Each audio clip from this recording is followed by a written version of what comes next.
Oh man, let's see here. Okay, I got it. We're having a little bit of technical difficulties. I just got here, and if you can hear me, please put a thumbs up or a like or something at this point, because this is the first live and I'm kind of a little nervous, but I made it to my brother's little studio that he has. And so basically there's a couple things that I want to talk about. And so the first thing is that we are going on with coffee with the flower guy. And of course, I forgot my coffee because I'm all to Fritz here. But I think that's a new thing we're going to start, is coffee with the flower guy. So if you have your coffee, take a sip of it and we'll get rolling. But the first thing that I wanted to talk about before we even get started here is that I want to tell everybody I appreciate you putting the thumbs up or giving me a comment or just support and encouraging, because at this point, you have gotten me to a goal that has been crazy, that I thought I would never hit. And that goal is hitting 1,000 subscribers before February, and that was 1 year. And we're a few months ahead of that. So if you haven't at this point, please subscribe to the channel and also make sure you put that thumbs up. But anyways, let's get to the point. I want to make it not so much formal education, because it's really not. I learn best when it's just by the groove and to get going with things instead of like by the textbook. And today I was cutting some bittersweet, and bittersweet is a vine that a lot of wholesalers like to use and florists like to use for special events such as a wedding. And you know, with the wedding sort of fall in the air kind of thing, we're getting a lot of that. And let me show you, I brought a piece with me today. This is bittersweet. And what you see here is like the orange and yellow little cylinder ball shapes, but it will actually open up and have orange inside of it. And it's a great piece here. I broke it on the way in, but you can get this in 3-foot sections all the way to 7-foot sections, really. And which is awesome. You know, that's something that you want. And you know, this is paying, like this little stem here at the florist, kid you not, paying $2 a piece. I mean, really. And so we're going to get into dahlias in just a quick second, but I wanted to show you what I have been doing.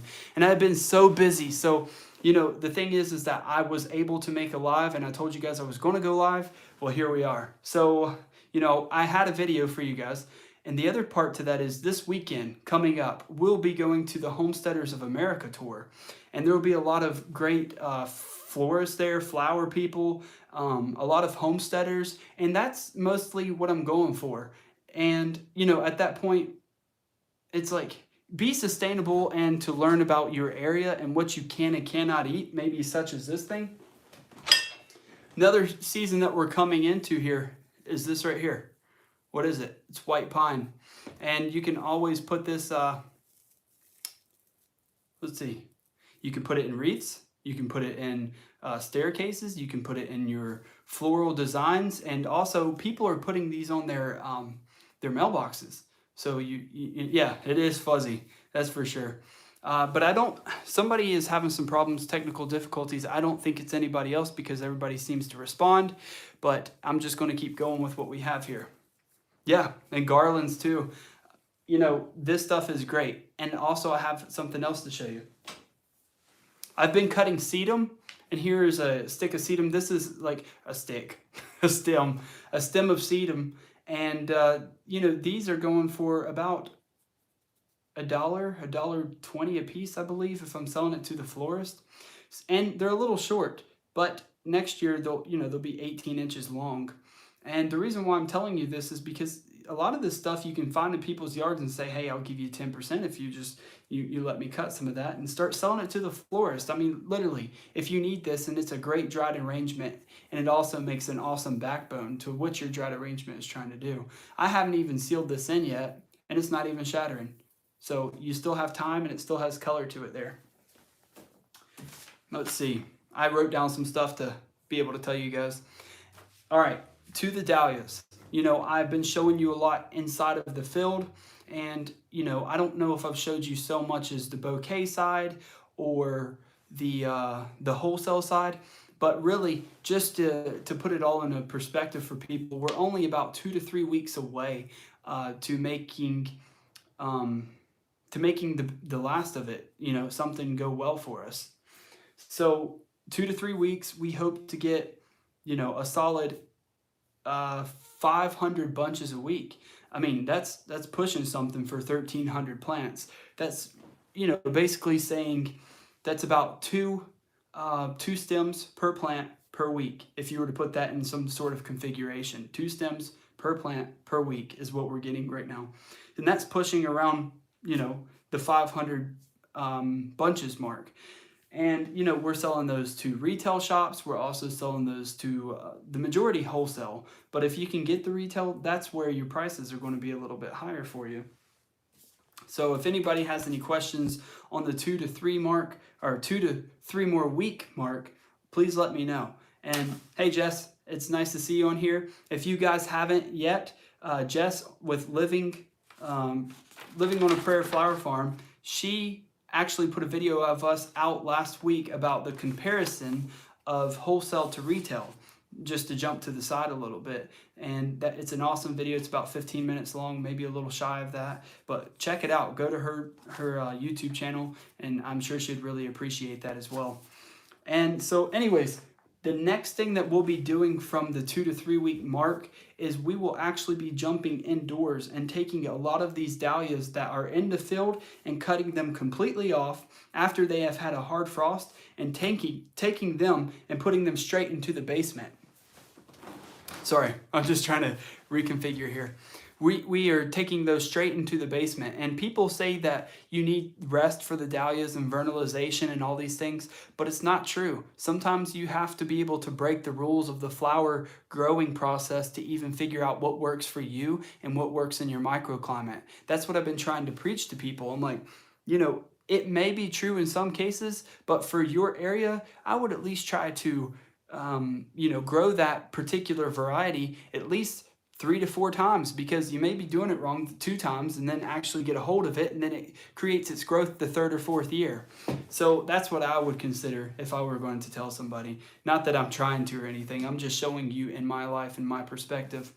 And today, I cut quite a bit of this. I'm going to go back to this for just a second. Because I'm scatterbrained and you don't usually see it on a normal video. Well, here we are. We're not on a normal video. So with this right here, I cut quite a bit of it today, and I was honestly disappointed, and the reason why I was is because I thought I had more of it sold. And sometimes you're going to get in that situation where you work hours for basically nothing, but then there's other times that you're going to get into the situation that you work hours for pretty good profit margin. Now this would be one of them, and I still have a few days to get rid of it. But the reason why I'm so disappointed, like I told you earlier in the video here, is that I'm going to Homesteaders of America and I won't have this here. And let's see, pick from the road. Yeah, this is actually picked right from the side of the road. I should make a video on that. And I was actually jerking out a tree. I mean, this thing, the vine was probably, I don't know, 50 foot long. And put it in this perspective. If you're getting paid $2 at the wholesale market per foot at a 50-foot vine, I mean, that's pretty decent on the sides of the road. Plus, you can pick up Iliagnus right now. If you haven't yet, go back into my previous videos and you can see that Iliagnus is also a common name of autumn olive. And around this area, it has berries, red berries on it right now. People make jam out of it, but for our purpose, we're putting it to work. We're trying to get it to weddings. And because it bends so well, you can put it on mantles. And, I'm just trying to think here. I had a dead moment there. But you can put it on the mantles and it lasts forever. I mean, you can put that stuff out for a week and a half and it's still not wilting with no water. That's how good this stuff is. And we're getting, $1 to $3 per foot per stem on that situation there. But if you guys have any questions about the dahlias and how we're doing things, please let me know in the comments, because I would like to try to answer them for you at this very moment. Of fertilizing, of how we stake things up. What do you do for the winter months since you're so... Okay, so that's a good question. Thank you very much. I'll try to answer that. Okay, so the flower farm. A lot of people are hobbyists, And basically what we're doing right now is we're cutting what 700 to 800 bunches a week of different varieties of flowers. And that, I mean, that's a lot.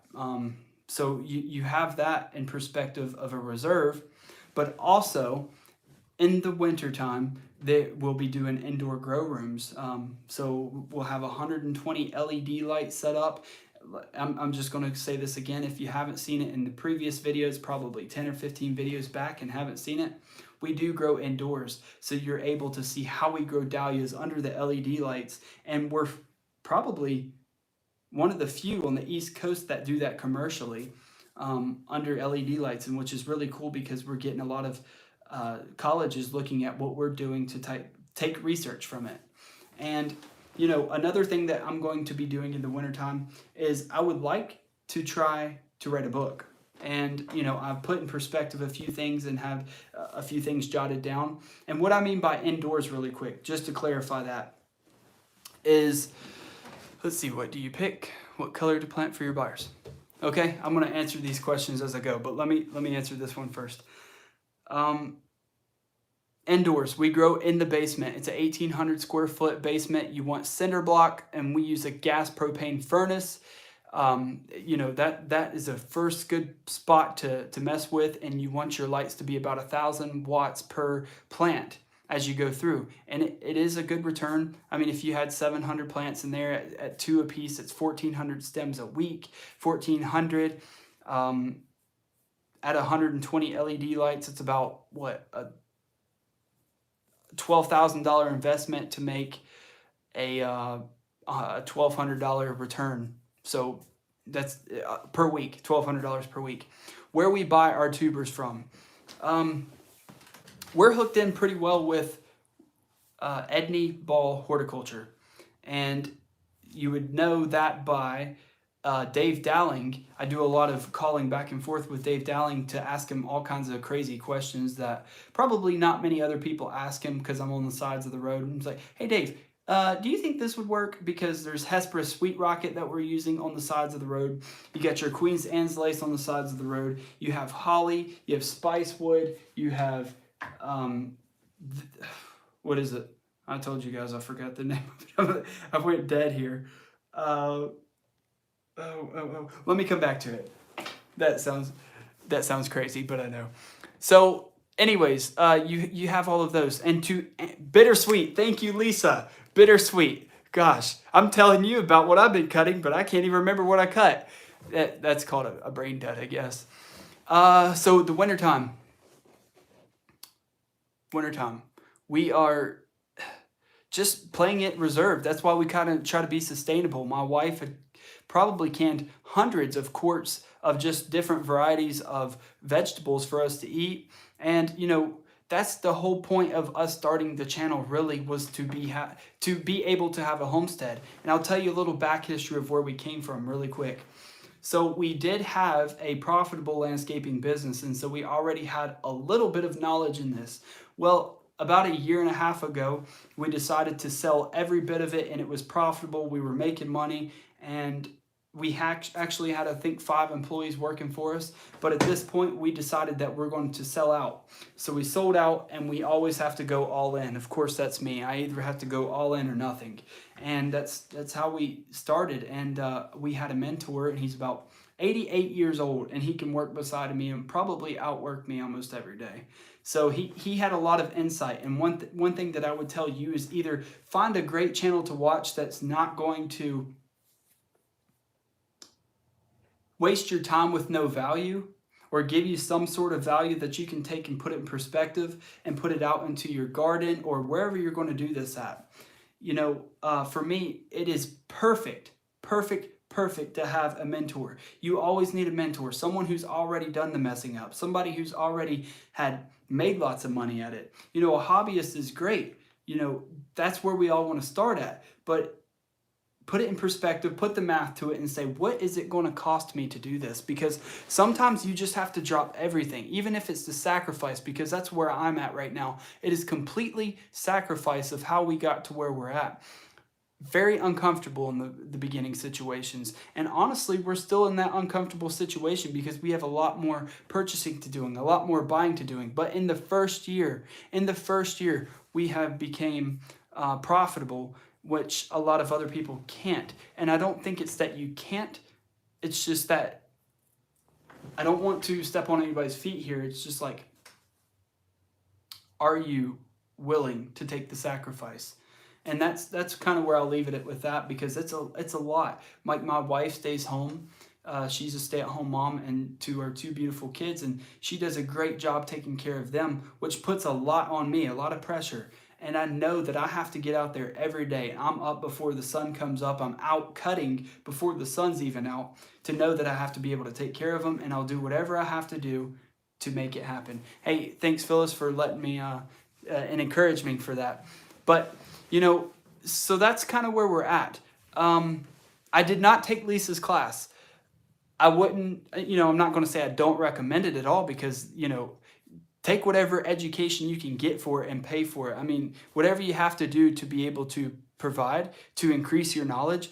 But I think you can get a lot of that same information just by researching quite a bit more. And that's nothing to you there. That not at all. Don't take it wrong. I just think that if you can have a local mentor, even somebody at a florist shop, if they can say, hey, we need these certain things, and can we provide those for you? I would say most definitely I would recommend that. And Jess, I think the Floret website is a great place to get started. And Diane, let's see. I have not always lived in the area. We first came from Virginia Beach, and my dad had moved out west to Alaska, so we were back and forth from there. And then, so we're in Southwest Virginia. So for the people who don't know, we're in Southwest Virginia, growing here. But I did have a great insight of just going into places and just asking questions. I'm not scared. Like, I kind of throw the situation out there, like, all right, here's what I was telling my wife. I said, you know what I should do on YouTube tonight? And she's like, what is that? I said, I should take the pottery mug that I had bought for you at one of the florists that I was selling flowers to. I said, I should take that as coffee with the flower guy and have it. Well, I completely forgot it. And said, if any of you guys want to send me some of this stuff, let me know, because I would be interested in putting that and marketing it for you. And basically, I just throw little dumb remarks out like that. And some people bite at it, and that's usually how I get in. I have learned to just go into florist shops, ask what they need, and let the flowers sell themselves. Show them the what I have to offer, and then ask them what their need is. Because right now in this area, it is a dire need really for dahlias. I think it's a crazy thing, because they're like, dahlias, you can get them from California. Yes, I think it's 100%. My wife stays home and helps our little babies, and I'm able to go out and do everything that I need, because right now she's probably getting them ready for bed. But with the florist and things like that, I think that, let's see. Sorry, I can't even read on my phone. Debbie, consider selling the tubers? Is that what you're asking?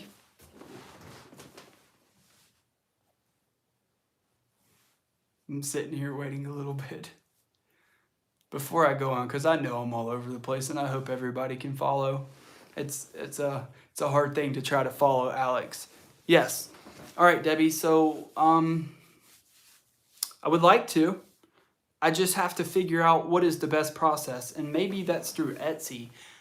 I had thought about doing something like that for this coming spring, so nobody has to overwinter them thinking that they done something wrong. Not saying you, Debbie, but if somebody had some situation where they didn't know how to overwinter the tubers, then for spring they'd just be ready to put them in the ground. I've thought about doing that, and it would take a lot of work to get it there, because I have to take the pictures, upload them, all that sort of thing. And you see where I'm at right now. I'm actually at my brother's place, because I don't have service, we don't have internet, we don't have TV, we don't have any of that stuff at my house, so I have to come out to town to be able to do that. But in the future, yes, I would like to sell some of the seeds that we have from like the chamomile and the calendula and the lavender, and from quite a few of the other things like the echinacea, the coneflower, do they multiply? It's like an unreal amount. Yes, they multiply like crazy. So, you know, there's a thing considered like a clump. You'll have a clump of your tubers, but then you would separate and divide those. And basically, my recommendation to that, and this is just for me speaking, you know, there's 1,000 ways to get to the ending result. But what I would do is take the clump after you would have the tuber. Okay, say we start with the tuber. You're going to have probably a 3 or 4 foot plant by the end of the year, and it would probably give you quite a few stems. Let's see, Etsy. I'm sorry, I'm reading here. Okay. Okay, sorry. They do multiply. I'm going to answer this question real quick. They multiply like crazy. Depending on the variety, it is unreal how much they multiply. You will have from one little tuber at the end of the year, you'd probably have 6 to 8 little other tubers in a clump and have eyes on every one of them ready to put into the ground. So that next year from your initial investment, say it was $5. I'm just going to go with the mark $5. Say that tuber was $5. You got 6 out of it. Now it's $30 basically. And you can line those up and just keep going with them. And we try to produce around 200-foot rows of each color. That gives us a little bit of a good number to shoot for. I'm not sure why. It's just, it helps to make even numbers when we're trying to shoot for that. Like this week so far, I think we're at 500 bunches for this week. It hasn't slowed down. It's actually picked back up. Yes, the seeds would be a great idea. And Jess, I seen your question there. Let me go back here. I'm sorry. I don't know why I done that. I don't even know how. So actually, Jess, can you shoot that over again? All right, Leah, while I'm waiting on Jess's question, sorry, Jess, we do dig them up. And like I said, they're probably going to be going inside of the indoor grow room. Vigorous dahlia. Let's talk about that really quick. The fuchsia colors are always the most vigorous for some reason. And the tighter the ball, the tighter your dahlia is, the quicker that it's going to produce. If you have a more floppy one like a cafe, it takes a much longer to produce, and that's why we charge much more.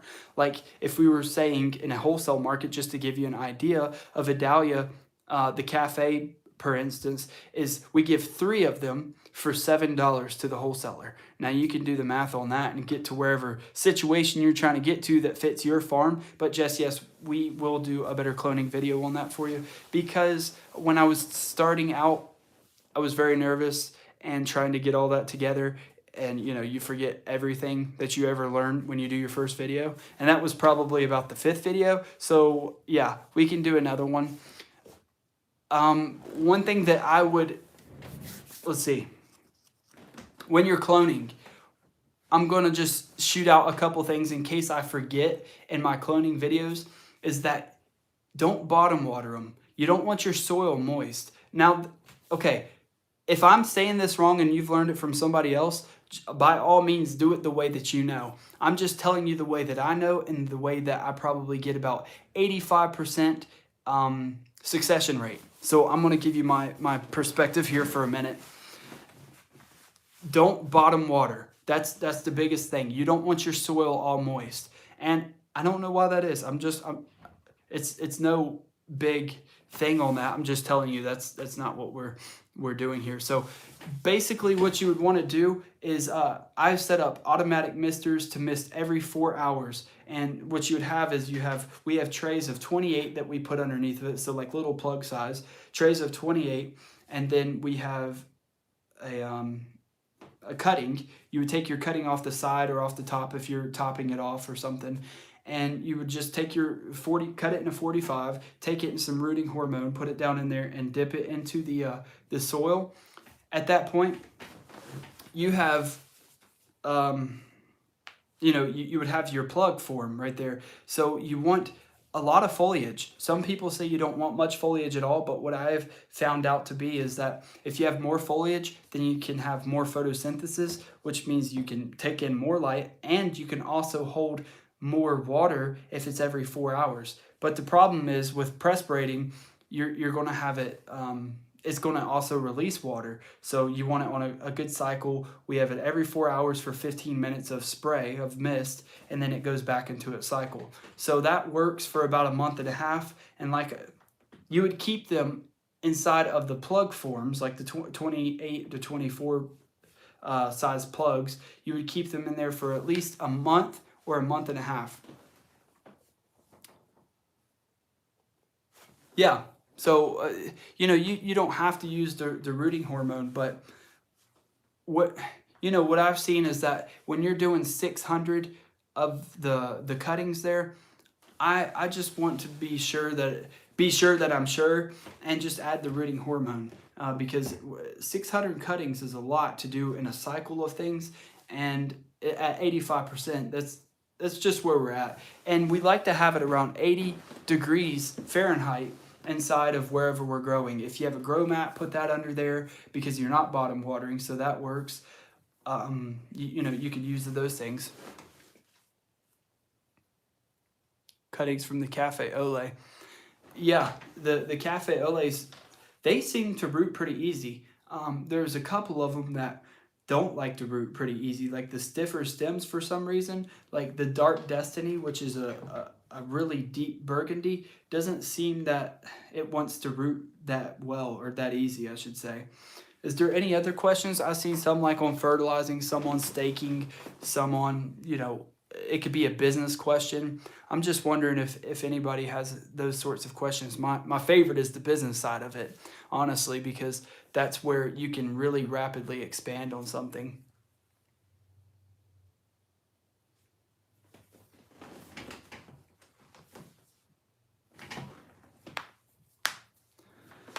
Okay, so I would plant, Diane,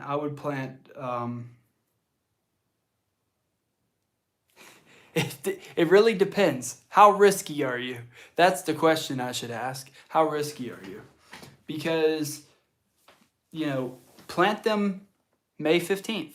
That's where I would be at on it, if you want to play it safe. But if you want to be a little more riskier about things, then you might be able to plant another week before that. Here's another thought that I would say, if you have the time for this, here it is. This is what we do. We take a 6-inch pot, maybe an 8-inch pot, maybe a 10-inch pot. Depends on how big the tubers are when we had purchased them, or if we had overwintered them. Okay, so you take that and put them in there, put the soil over top of them, and we were moving them in and out every day. It sounds crazy, but when you have hundreds and you're able to get that advancement, say 3 weeks, if you don't have a greenhouse and you have to move them in and out for 3 weeks, 3 weeks is huge. 3 weeks is, depending on what you're doing, if you're growing like us, that could be probably $5,500 to $8,000 for those 3 weeks. So you will move them back and forth inside just to be able to get that. I have not grown any dahlias from seeds. Everything that we have purchased has been from Edney Ball, and all of those have been tubers, which I would say about Edney Ball is great.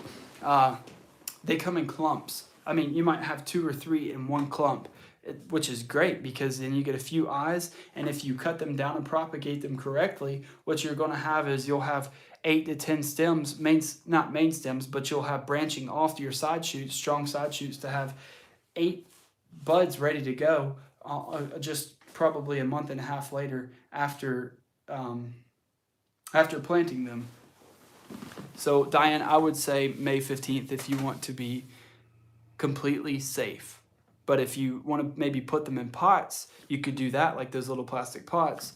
Or you can get you some Agribon cover, which is like a row cover, and basically that would help you if you had some way to not let it touch the plants, because it will burn it, of course. But the Agribon cover has a good insulation on it, and I think you could pick that up at Johnny Seed or something like that.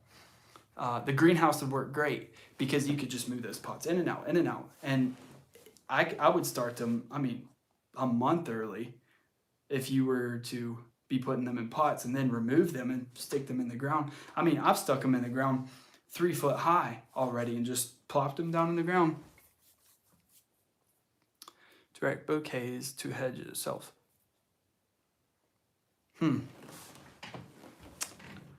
Okay.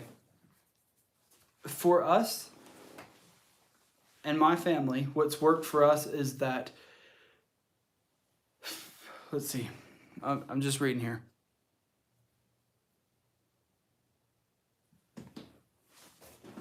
Okay, I'm going to answer these 2 questions. One is about cloning and expanding, and another, yes, Gavin, this is your room. That's funny. One is about cloning and expanding, and then another one is about, oh man, now that he's got me all jacked up now. The tubers should stay when you store them between 40 to 45 degrees. They should not be at your grow room because, you know, at your grow room, you should be wanting it at least 60 degrees. 60 degrees to 80 degrees is going to be your best temperatures. So no, I would not store them in the same place at all. How deep do we plant? Well, I would say like 6 to 8 inches maybe. Something like that, and below the surface, it gives you, you know, gives you a good barrier for the frost and everything if you put them in a little bit earlier. But they don't truly start to grow until about 60 degrees. So about the cloning, yes, we plan to expand.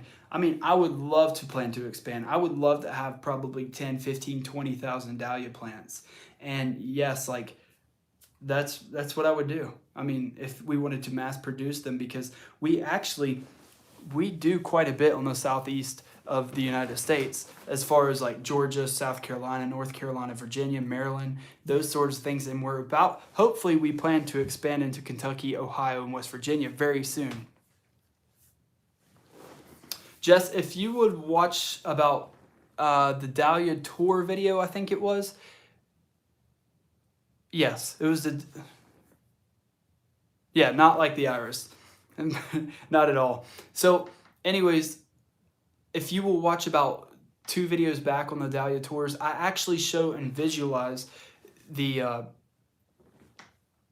fields. If you'll take I think it's about halfway through, I don't remember. But if you'll look there, you can see that, I can't even get to the point. No, let's see. I think it was about 2 or 3 videos back, Jess. It's about like the 2021 Dahlia tour or something like that. It's about midways through the video, and I kind of actually explained the clones that I had compared to first year tubers. It wasn't very well of explaining, but I explained it and gave you a comparison about that, is where I put a clone out the same time that I put a 1 year tuber out, and they identically matched. As far as, say in a month and a half or 2 months time, they actually identically matched each other. And yes, they will bloom. We have a couple that are blooming profilically, and I'm sure they will have huge tubers at the end of the year here, because we're coming so close. And our hard frost, we've already had 2 frosts, believe it or not, but they were really light. Yeah, you're welcome. Thank you. But you know, some of the Prospero's really slow, as, let's see, second season.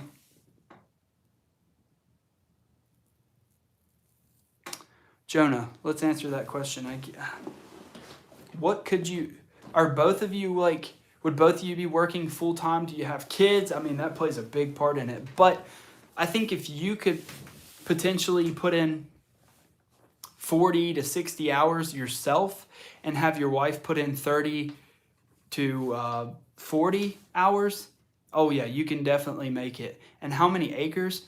I mean, how big do you want to be? You know, on a 5-acre farm, on a flower farm, is very, very labor intensive.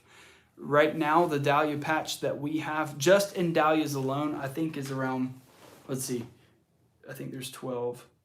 Oh, there you go. See, you're going to need a lot of farm hands for that, Jonah. I don't know what to tell you. No, just kidding. Let's see here. Everything. I'm sorry, Pinky, I'm reading this.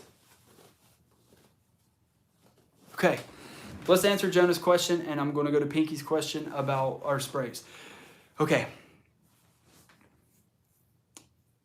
Jonah, if you're wholesaling, I think you can make around $30,000 to $40,000 an acre easy.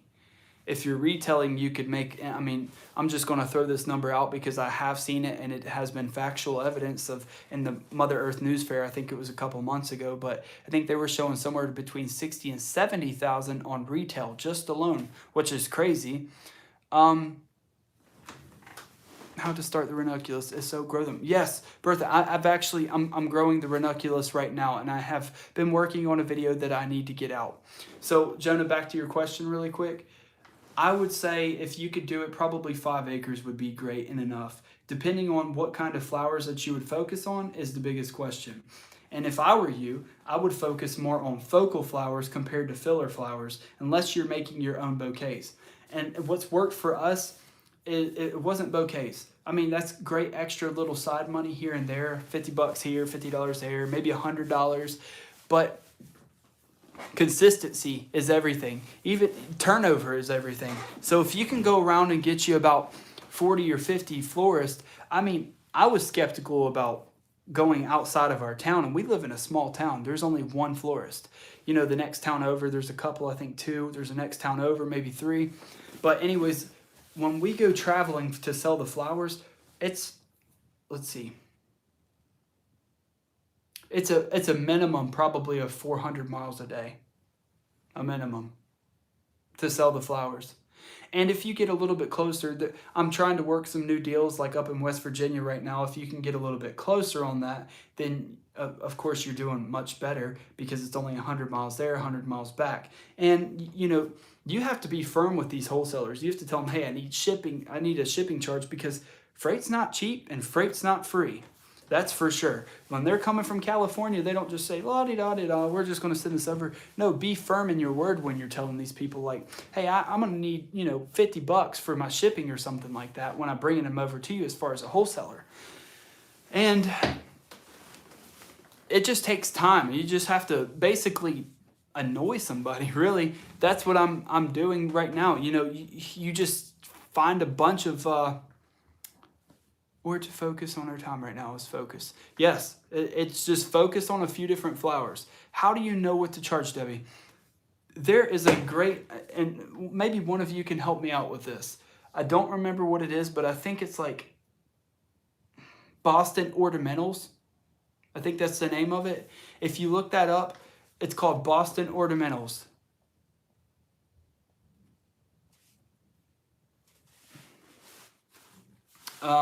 And I think you'll find a lot of your, sorry, I'm like over here like, I think you'll find a lot of your your prices there, and you can kind of make them. So here's what I would say, Debbie. Find the price on there of the wholesale market price, okay? Here's what I'm thinking. Find the price of the wholesale on Boston Ornamentals, and I think that's through USDA. You could check that out and find the link there somewhere. Once you do that, that's for the wholesale pricing. Now take that, times it by 75% for an upcharge, and that's your retail pricing. That's kind of what we go by. And it really depends on what is the market. Like right now, burgundy dahlias and white dahlias, you cannot keep. It's just one of the things. Peach, and also peach and orange, really, because you can get the peach orange vibe with like the burgundy dahlias for all the weddings and events going on right now. Let's see. As far as the bouquets, I mean, I've made bouquets. Well, I say I, not really I. I'm not good at it. I'm terrible. I don't have an eye for it. I just can grow it. But my wife has done a lot of the bouquets, and I think we were making like 25 or 30 of them at a time, and I was going to the markets with them, and I had, you know, this is me per se, nobody else, because I see Jess posting here, and she is firm on the markets, the farmers markets. But the farmers markets didn't work for us. And yes, it takes practice. I'm not practicing it. I don't want to practice it. You have all the practice you want. Because here's the thing. I'm going to jump on that real quick. Lisianthus, where we can buy Lisianthus. Bertha, let's see. You want plugs or seeds? Because that would be the biggest thing right now, plugs or seeds. So I'll jump back to this really quick about the bouquets. So such great, full helpful information. Great. That's what we want. We want there. I want to give value in this situation. I want you to be able to rewatch it and get some information, and also share this. Please share it, like and subscribe if you have not. I plan to maybe do one live or maybe one every other week, one weekly or maybe one every other week. And it's very raw, but I think a lot of people like that. And I'm telling you where I'm failing. And I absolutely failed at the bouquets. There you go. I would go home with bouquets, but I wouldn't make it that far. I would actually stop at some of the local florists and be like, listen, I've already cut these. They have been in the sun. If you can use these, I'll give them to you half price, because I cut them last night and I didn't like to go home empty-handed. Okay, the plants. So the plugs. Bertha, they are Lysianthus. I mean, I forgot the duration time. Do a video on the best sellers of dahlias. I can try to. I'm going to go over these and try to study it myself because it gives me more content for that. And I hope you guys like this, because this is probably where I'm going to be at for wintertime. I'm going to be doing a lot of these lives because we can just talk it over and kind of plan together, almost in a sense. But, okay, so your plugs. I would say the plugs for Lysianthus, and that's what I will go for because it takes a long time to grow. Much longer than a dahlia, I would say, because the dahlia is about 120 days. Edney Ball does sell plugs, they sell tubers, they sell seeds, and that's where I would go to get that, because they have a lot of great information, and there's a lot of people there that could help you. Yeah, Farmer Bailey, that's a great place to get them as well.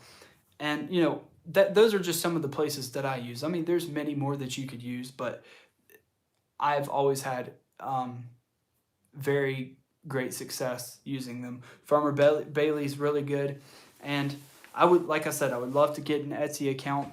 I know I'm all over the place as far as the bouquets. What other questions do you might have? Because I plan to be on here for another about 15 to 18 minutes. Hopefully, if we have some more questions, I can answer. If not, we can cut it short. Okay, yeah. I mean, it doesn't matter where you're growing. I mean, people are telling me, let's see, what is your most popular dahlia? I can't remember the name of it, but it's a fuchsia color, or burgundy. You know, one thing that we cannot keep is Dark Destiny. Look up that name. If you, I mean, it's beautiful. Let it be to its full capacity. Oh, yes. Sorry, Pinky. I'm all over the place. Okay. Spray.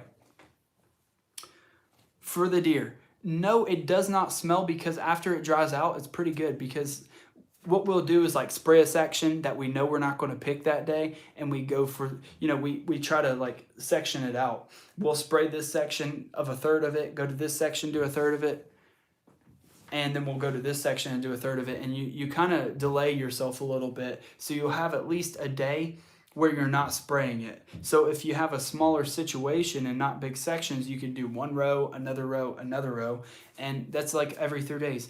And that's just being very intense with it, so you know you're not losing a dahlia to a deer.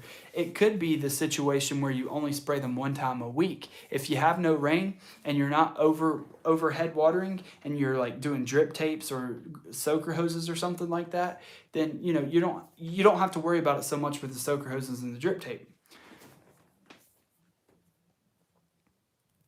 Yeah, so that's kind of when we spray them. And it doesn't have to be every 3 days, but if you want to be cautious about it, every 3 days is pretty good. Oh, soil. Okay, thank you. Let's talk about soil a little bit. My mom is a soil scientist, so we have a lot of controversy debates on what we're doing there too. Yes, check out Swan Island. Their dahlias, they're beautiful. I would love to have a place that we do not cut, and it would just be like you could look out at the field and here's what we got. But we can't do that. I literally have to go to the field and start cutting from one point to the next point, and then it looks like a bare field, and like, where's the dahlias? Well, there is none. Hey, Carrie. Everything's going good. We're just chatting here a little bit. But let's see. What was somebody saying? I can't remember anything. Stems. Does it vary per flower? Wendy, yes. Stems. the longer the better. I actually just done a video about disc budding, propagation, and some staking and watering, because those are very important. Oh, I can't remember anything. Okay, Pinky, what types of fertilizers do you use and when do you apply it? Okay, let me go over the stems really quick, because the stems lead to the soil, and the soil is a great question, Diane. Okay, so the stems. They really need to be between 16 to 18 inches. They want the heads to match, and I put them in bunches of 5. When I flip that thing around, I wrap it up, and then I put 2 rubber bands on it, and then I have them in bunches of 5, 16 to 18 inches. That's on the stems. Now let's go to the soil, so I'm not confusing anybody. I would talk to your extension agent office, because they are a tremendous help. And before you start adding and wasting your time on anything, be sure that you know, test your soil, see what you need, see if you need potassium, see if you need lime, see if you need fertilize. Make sure that you're testing your soil, because that is the most important part. You don't want to waste time and money not figuring out what you're going to do. Now, if you're going to be organic, you need to choose that. Are you going to be organic and do it, or are you going to be conventional and doing it? So we're organic. So this year, hopefully, I want to make some videos of how we're doing our compost. And basically, it's a third. We're doing nitrogen, carbon, and manure. So you have those couple things and mixing them up. That's sort of our organic matter that we're putting on there. Yes, if you're not testing your soil, it's a waste of time and a waste of effort and money. And we like to put our goats on the hill. Like, we have a hill in front of our house that we work with. We like to put our goats up there for their natural byproduct, and then they're eating some stuff down. They're really maintaining it in the wintertime if we're not putting anything over winter there. But we do have them on chains, and some people might think it's inhumane, but that's how we control where they eat and where they're at. We do have an organic place buy that has a cubic yard of organic matter for around $150, which is outrageously high. We don't use them much. Worm castings and compost tea, Jonah. Do it. I was listening to a podcast not too long ago with Dave Dowling and some other person, probably down in, I don't know where, Alabama maybe. That's what I'm doing. When I'm cutting, I'm listening to compost. I'm listening to podcasts about compost. They were actually talking about, if you're using your worm castings and your tea, garden tea, and all of that sort of thing, it actually reduces the disease in your soil, because how did you find your mentor? Yes, the compost tea. So let me go back to this. I'll tell you how I found my mentor in just a minute. And that has to do with being all over the place here. But the compost, use it, because anything around you, it's amazing. When you're trying to use your organic compost, it reduces disease, it helps hold water, it helps neutralize your soil. There's many things, not just about being the name organic, because organic can just be a different sticker slapped on something, or organic can only mean, like in the United States, because my mom is actually an inspector for this kind of stuff, so I was going to tell you. In the United States, it's only 70% has to be organic. What kind of mess is that? What growing space? Oh man, it went away. Can you put that back again? I'm sorry, I didn't even see who it was from. It was saying, what growing space did you have? So yeah, instead of being conventional and organic, I really do it for myself. I don't even eat the flowers, but the thing is that we're spraying these chemicals, and it's bad for the environment, and 2, it's bad for my body, and I know it because I can taste like this weird taste in my mouth, and it's weird. And you get the films on you, and I don't like that at all. So that's why the majority of the time that we're organic, and we would like to be that way. My mentor, I'm all over the place. I mean, I've said that out of the 50 minutes that we've been on here so far, I'm all over the place.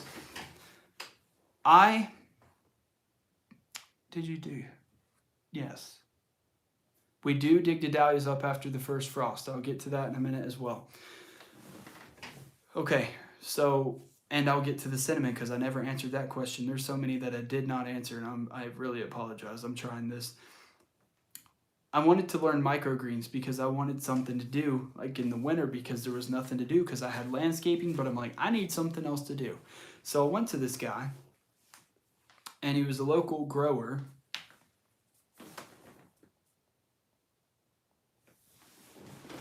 Yeah, that's what I would do. It's very costly, Jonah, but I mean, in the long run, it's going to be great for you to do that. And we do grow our own veggies here, not for sale, but for consumption. You know, I don't know if we're going to do it for sale or for consumption next year. I'm a terrible planner. Yeah, that's it. I am a terrible planner, and if I can plan this, you can plan it. But back to what I was saying, I was with, I had some questions about microgreens, and I wanted something to make some cash in the wintertime. Well, I went to this guy, and he was growing. He was growing under LED lights. And I'm like, wow, he's growing dahlias under LED lights. So I was like, if he can do it, I can do it. So I had some time over the winter, a couple winters ago, and I was like, can I help you? And he said yes. So I started helping him a little bit. And that's really where he became my mentor. I mean, I was doing it for free, but where else can you get great mentorship and great value just by doing that? And sometimes that's where you have to sacrifice. Two-word putting. Yeah, it is such a great way. But, I mean, there's so much sacrifice in it. That's the biggest thing. And the cinnamon, yes, it has its antifungal properties.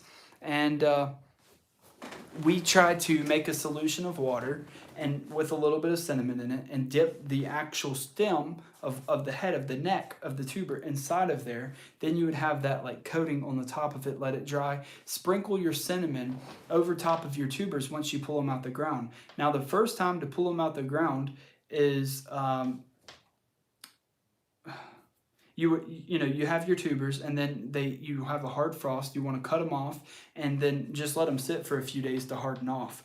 And then at that point, you're able to dig those up. And once you have them dug up, you want them to dry out, but you don't want to have direct sun on them. You want somewhere in indirect sunlight to be able to store them correctly. But at the same time, you don't want to dry them out completely and look like a prune. You want them to be have a little bit of moisture in them, but you don't want, I'm trying to think here. You don't want them to rot, basically. So we take RPC totes. If you want to look it up or look in, I think it was the last video or 2 videos that we spoke about that, the RPC totes. And they're a corn tote, or people put cabbage or collards or kale in them, and they usually hold about 50 pounds, and they have these little strips, and they have good airflow. So you can put those inside of there, place the tuber inside of there with the cinnamon on it, sprinkle it around, then you have your antifungal properties. And, if you do not have like a good place to store them, a garage, it will work, but you need them in the darkest place and the coolest place of your garage, and make sure, keep checking them to make sure that they're still fine, that they're not completely drying out in there or having some sort of problem. But the other place that you could put them is like if you have a crawl space underneath of your house, it doesn't freeze under there, so that's a perfect place, and it doesn't have a lot of moisture, and you want it to be between 40 to 45 degrees inside of there, maybe even a little bit warmer, and that's a good fluctuation for them to keep them for the winter, to overwinter them. A lot of people put them in cellars. If you're around here, you don't want to put them in your attic, not at all. I mean, that's too cool. That's just too much, because it could freeze up there potentially. And so that's kind of where we're at on that. Yeah. Yep. I think, yeah, Pinky, we should do a live together. We could talk about this type of stuff and to go over all the questions, because I know I've missed so many of them. But I really appreciate everybody watching. If I didn't answer your question, if you want to shoot it up there real quick, maybe we can try to answer it before we jump off this live here. And I would like to see if I could help you out. But like I said, we are going to the Homesteaders of America in the next few days. So you might be seeing a little bit of that next week, or if you like what you're seeing here, please respond. And also, if you have specific direct questions, you can also email us. And I try to put that in our description every time of what you can email us on is wendybrookridge@gmail.com. Feel like a potato. Well, it should, but it should be a lot firmer. Oh, the spray. The spray that we use for the deer is fish emulsion. And I was actually going to put that in a link. Let's see. I was going to put that in a link for you guys because I need you to support me. I'm the one that... Oh. Yeah, I actually done a interview with Joel. I'm like, I don't like to hear no. So I actually done an interview with Joel back in the early spring. We went up to his place with a couple of other homesteaders and just went around his place to check it out. A great place to be at for an organic farm. It was an amazing farm of how he actually fed his animals and done that sort of thing. But you know, it all goes back to the flowers. You have to have healthy soil. You have to have healthy vegetation to be able to pick off anything. And a lot of the things that we do next year, I would like to really focus on just dahlias really for the focal flower. And then I would also like to do how you can make money just on the sides of the road. You don't need a tractor. You don't need a farm. You might need a cooler of some sort like a reefer, but you can get that some sort of situation there. Oh, yeah, it's all right. Hey, if it's helping everybody, we don't all need questions. You can just learn from listening and hearing. Oops, I kicked it. Hearing from other people. But like that's what I was saying. You know, being 15 or 20 foot off the sides of the road, and even the fact of going to people's houses. You can go knock on the door if you're looking. Like right now, here's a time for you. We're looking for hydrangea. If you're in the same type of area, we're looking for hydrangea right now. We're looking for bittersweet right now. We're looking for holly. We're looking for spicewood. We're looking for sedum. There's going to be celosia that's out in people's yards. And you could just tell them, you could pay them 10%. Some of the tubers, you would just like to see the size of the tuber when we pull them up, because we can do something like that. Yeah, so you could, and even just go to their local florist here and ask them what they need. Don't be ashamed. I was literally out in the field yesterday, and I'm just going to be the first to say it. We're not always having good days, and I don't like to be stagnant and stagnation. It's hard for me just to sit and rest and sit still. So I like to always be productive.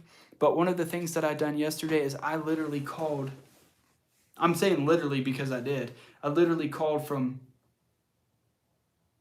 every florist from here all the way to Northern Virginia almost. And I mean, that was 30 or 40 in a route that I was trying to follow.